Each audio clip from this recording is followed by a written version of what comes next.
as long as we're talking about the quadratic equation, why don't we also talk about a projectile equation? Any object that is thrown or launched into the air, such as a baseball, rocket, or bullet, is a projectile. The general function that approximates the height in feet of a projectile on Earth after t seconds is h of t equals negative 16t squared plus VOT plus HO. Negative 16 is the constant due to Earth's gravity in feet per second. V sub 0 is the initial vertical velocity in feet per second at time 0. So V sub O is how fast did the projectile start? When it left your hand or left the ground, how fast was it going?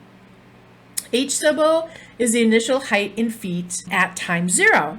So how high was the projectile at the start? Did it start on the top of a roof? Did it actually start on the ground? Did it start on a platform? We need to know the initial height. This model is not perfect because it does not account for air resistance, wind, and other real-world factors, but it's still pretty cool. Let's look at our picture. On the left is where we're going to start. That's assuming we're launching something right from the ground. The time will be 0, we haven't done anything yet, and the height, the initial height is 0, we're launching it from the ground. Now, the other x-intercept is the end. That's where it hits whatever it's going to hit. In this case, we're saying it's going to hit the ground. We don't know the time, though we can figure it out, but the height definitely is 0. How do we find the maximum height? Well, that's going to be our vertex. The maximum height of the object off the ground is actually the y value, because remember, the x value is the time. X value time, y value height. But to find the y value, our height at the vertex, we need to find the x coordinate to find the y coordinate, which is the maximum height. To do that, to find the x value of the vertex, which remember is time, x equals negative b over 2a. Then we're going to substitute that back in to the original equation. What exactly is b?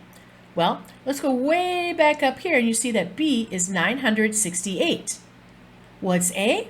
A is negative 16. I'm going to substitute that in.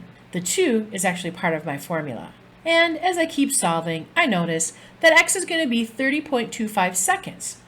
Why did I do it as a decimal? Because they're asking us to type it as an integer or a decimal.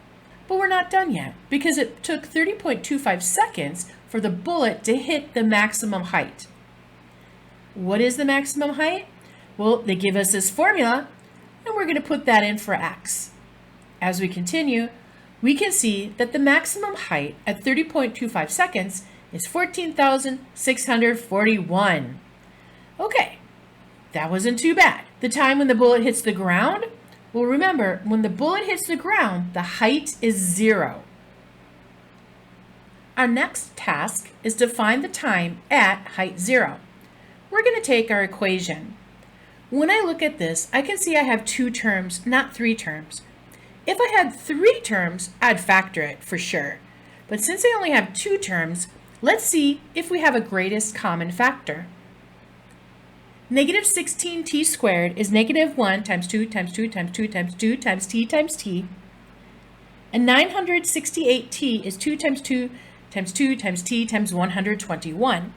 To find the greatest common factor, we only circle things that are in common. So it turns out that our greatest common factor is 8t. We're going to write 8t and a parentheses, and then divide each piece by 8t. So let's do that. Negative 16t squared divided by 8t is negative 2t. 968t divided by 8t is 121. We're going to make each term equal to 0. So we'll have 8t equals 0. I'm going to divide by 8 on both sides, and so t equals 0. Now let's think about this for a second. When time is 0, that's actually when we're starting. It's not the answer we want. We want to find the other time.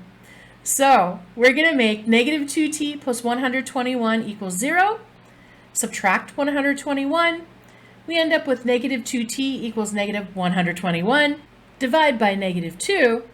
And we end up with t equals 60.5. That is the time when the bullet hits the ground. 60.5 seconds.